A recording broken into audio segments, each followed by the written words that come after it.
ಸನ್ಮಾನ್ಯ ಮಲ್ಲಿಕಾರ್ಜುನ್ ಖರ್ಗೆಜಿಯವರು ಈ ವಿಷಯ ಎಲ್ಲ ಒಟ್ಟಿಗೆ ಸೇರಿ ಅಮಿಕಬಲ್ ಆಗಿ ಸೆಟಲ್ಮೆಂಟ್ ಮಾಡ್ಕೊಳ್ಳಿ, ಯಾರಿಗೂ ಅನ್ಯಾಯ ಆಗೋದು ಬೇಡ ಅನ್ನೋ ಮಾತನ್ನು ಹೇಳಿದ್ದಾರೆ. ನಾನು ಕೂಡ ಹೇಳ್ತೀನಿ ಅಂತೇಳಿ ಹೇಳಿದ್ದಾರೆ.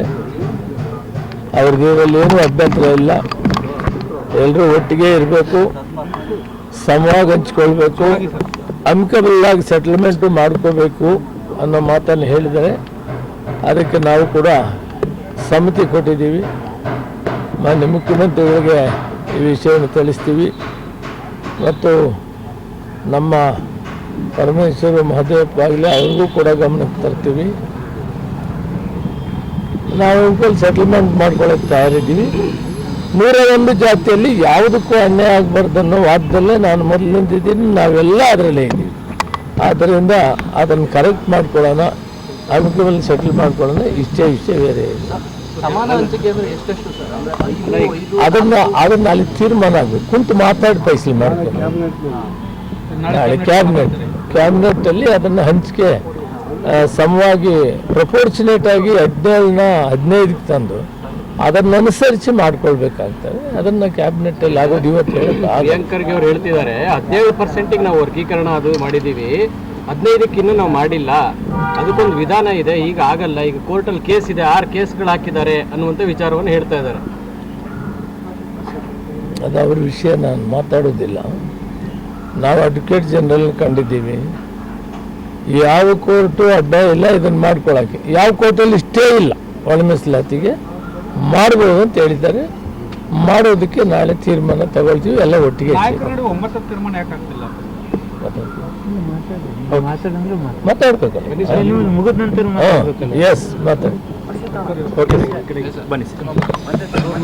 ಎಲ್ಲ ನಮ್ಮ ನಾಯಕರು ಹೇಳಿದ್ದಾರೆ, ನಮ್ಮ ನಾಯಕರು ಎಲ್ಲ ಹೇಳಿದ್ದಾರೆ. ಮತ್ತೇನು ಇದ್ರೆ ಕೇಳಿ. ಪ್ರಪೋರ್ಷನೇಟಿಗೆ ನಾವು ರೆಡಿ ಇದ್ದೀವಿ. ಈಗ ಅಬ್ಜೆಕ್ಷನ್ ಏನು?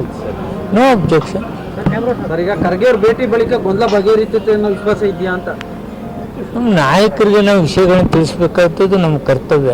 ನಾಯಕರಿಗೆ ತಿಳಿಸಿದ್ದೀವಿ, ನಾವು ಅದನ್ನೆಲ್ಲದನ್ನು ಮಾತನಾಡ್ತೀನಿ ಅಂತ ಹೇಳಿದ್ದಾರೆ. ತೊಂದರೆ ಇಲ್ಲ. ಭೇಟಿ ಆಗಬೇಕಲ್ಲ, ನಾಯಕರು ಭೇಟಿ ಅಲ್ಲದೆ ಏನು ಮಾಡೋಕ್ಕಾಗುತ್ತೆ? ಎಲ್ಲರೂ ಭೇಟಿ ಆಗ್ತೀವಿ. ಮತ್ತೆ ಮಲ್ಲಿಕಾರ್ಜುನ ಖರ್ಗೆ ವಿಷಯ ಹೇಳ್ತಾವಂತ ಅವಶ್ಯಕತೆ ಏನು ಸರ್? ನೀವೆಲ್ಲ ಕ್ಯಾಬಿನೆಟ್ ಬಗೆಹರಿಸ್ಕೊಂಡಿದ್ರಿ, ನೀವು ಪ್ರಪೋಸಲ್ ಓಕೆ ಮಾಡ್ಕೊಂಡಿದ್ದೀರಿ, ಮತ್ತೆ ಗೊಂದಲ ಮಾಡ್ಕೊಂಡು ಎಲ್ಲರೂ ಭೇಟಿ ಮಾಡ್ತೀರಿ ಅಂತಕ್ಕೆ?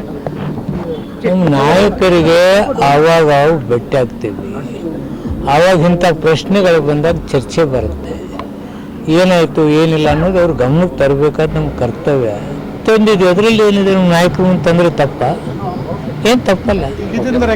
ಸಮಸ್ಯೆ ಆಗಲ್ಲ. ನಾವಿನ್ನೂ ಈಗ ಮಾತಾಡ್ತಾ ಇದ್ದೀವಿ, ಏನು ನಡೀತಾ ಇದೆ ಏನಿಲ್ಲ ಅನ್ನೋದನ್ನ ನಮ್ಮ ನಾಯಕರಿಗೆ ತಿಳಿಸ್ತಿದ್ದೀವಿ. ಕ್ಯಾಬಿನೆಟ್ದಾಗ ಏನಾಗ್ತೈತೆ ಅದು ಫೈನಲ್ ಅಲ್ಲ. ನಾಳೆ ಕ್ಯಾಬಿನೆಟ್ ಡಿಸೈಡ್ ಮಾಡ್ತೀರಾ ಅಥವಾ ಮತ್ತೊಂದು ಸಬ್ ಕಮಿಟಿ ಮಾಡಿ ಮತ್ತೆ ಡಿಲೇ ಟ್ಯಾಕ್ಟಿಕ್ಸ್ ಮಾಡ್ತೀರಾ? ನೀನು ಒಗತನಕನೆಲ್ಲ ವಾಲಿಬೇಡ ಅಂತ ಹೇಳ್ಬೇಕು. ಅಲ್ಲಿ ಏನು ಚರ್ಚೆ ಆಗ್ತೈತೆ ಗೊತ್ತಿಲ್ಲ. ನೀವು ಅಜ್ಯೂಮ್ಷನ್ ನಾನು ಹೆಂಗೆ ಉತ್ತರ ಕೊಡಲಿ? What is your assumption? Recruitment ತಡ ಆಗೋಬೋದು ಅಂತ ಅಷ್ಟೇ, ಮತ್ತೇನಿಲ್ಲ. ಬೇರೆ ಇನ್ನೇನು ರಿಕ್ರೂಟ್ಮೆಂಟ್ ತಡ ಆಗ್ತೈತಿ, ಲಘು ಆಗ್ತೈತಿ ಅನ್ನೋದು ಒಂದು ಕಡೆ. ಇನ್ನೊಂದು ಕಡೆ ನಾವು ಕ್ಯಾಬಿನೆಟ್ ಡಿಸಿಷನ್ ಏನು ತಗೋತೀವಿ ಅದು ಪರ್ಮನೆಂಟ್.